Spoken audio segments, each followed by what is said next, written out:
The Syntax of Things by Arisha. Chapter 19. Wisdom. In Common. Morning was wonderful, made of serenity, harmony, and tea drenched in the priceless warmth of sunlight. Morning was a life-giving gift. Its only drawback was that it came at such an inconvenient time of day, a time of day at which a man had to force himself cruelly awake and could not think beyond taking a piss. Severus rubbed his eyes and grunted softly as he recalled everything that still went on in the outside world. Like that particular figment that was breathing evenly against his sternum, he decided that it was human. His eyes snapped open. Of course, it occurred to him that this was a really pathetic dream for him to have. And then it occurred to him that it wasn't a dream. Potter was cuddling him. Tightly. The last time someone hugged Severus was when Dumbledore took him back. He'd hugged him then, Severus sitting on a chair, Dumbledore hovering above him, squeezing his shoulder, telling him to look after Harry Potter always. That hug had been a decent one. A respectable one. This one wasn't!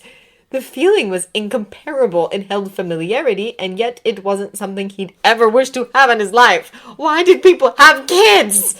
The warmth of another body willingly clutched on his own was unnerving. The intimacy was the very reason Severus never wished for children.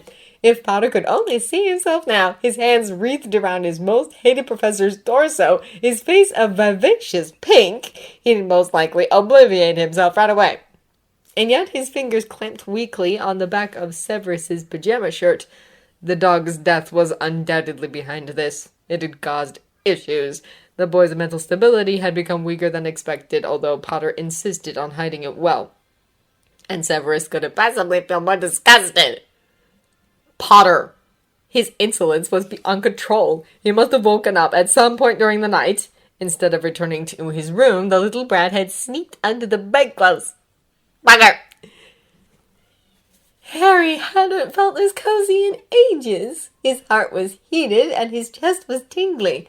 For a second there, he imagined that he was a baby in a womb, tiny and protected and safe, as if nothing at all mattered. He shifted closer. If only Snape could continue sleeping for the rest of the day, if he could continue to be calm and nice like this. Potter. Harry opened his eyes. Snape was staring at him. Snape. Cozy. Oh, fuck! Very suddenly, he was aware of his heart beating embarrassingly fast, impelling blood to all the wrong places! He was hugging Snape. His face was barely an inch away from Snape's large nose. He considered saying something. He couldn't. It occurred to him that he should get up, but somehow he couldn't manage to. Didn't want to. He stared back at the dark depth of Snape's eyes and realized that the man was experiencing some sort of trouble in appreciating this unexpected situation. Potter, he croaked again. Sir? Snape parted his own lips too, but the anger that surely was building up inside him didn't come out. Instead, he muttered something else, his tone low and slightly panicked. I could be imprisoned for this. Snape remained frozen, as though trying to let this new information sink in. Harry chuckled. Nah, Dumbledore will probably save you. You said he's gay after all, right? Oh, wow, how clever. Bravo, Harry! How the hell had that slipped out? At the mention of the word gay, Snape's eye twitched dangerously. Then, before Harry could explain what he meant, he was viciously pushed away. Snape bolted up and put on his outer robe, his back on Harry. Harry stretched out, yawned, put his glasses on, and stared. I do not recall seeking your exceptional company or inviting you to my bed. Why did you sleep here? The mattress is softer, sir, Harry said innocently. Whatever Snape muttered, though, Harry didn't hear it. I wanted to, he added. You wanted to sleep with me? Asked Snape coldly, searching through the pile of clothes for something. No, I was just sleepy. It was his wand that he was looking for. He placed it on the nightstand. Once he found it, rubbing his face with a hand and staring back at Harry. What you did is uncalled for, absolutely unacceptable. So what? No one knows? That's not the point, Potter. Why didn't you go to your room? Nothing has given you the right to cross the line so lightheartedly, but you nevertheless do so every goddamn time. I was sleepy. Harry repeated stubbornly. He wasn't going to let Snape know that he felt ashamed himself, too. Snape exhaled hard. You will not play games with me.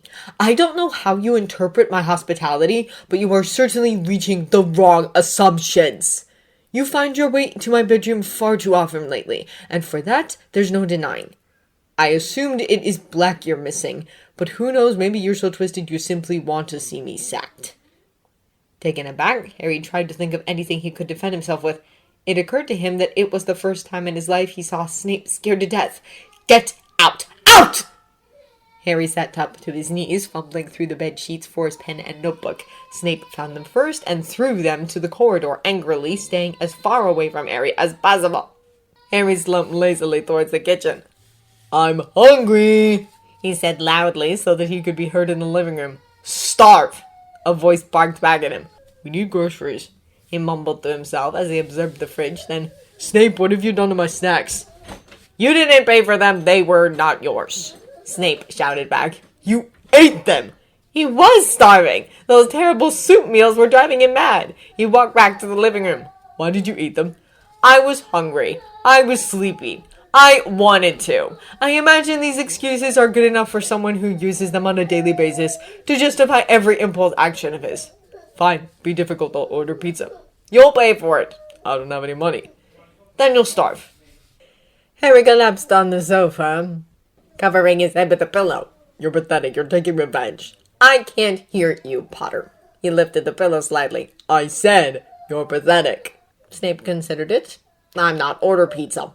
He was too tired to get up and too upset to order pizza. He breathed into the pillow until he became accustomed to the idea of actually starving to death to piss Snape off. Someone knocked on the door, and they both stood up at once. Snape took out his wand. Harry had his own upstairs. He looked at Snape for instructions. Upstairs, he whispered. Whatever you hear, whatever happens, stay in your room. You understand? Harry stared. Whatever happens, am I clear? What did that mean? Harry nodded. Go.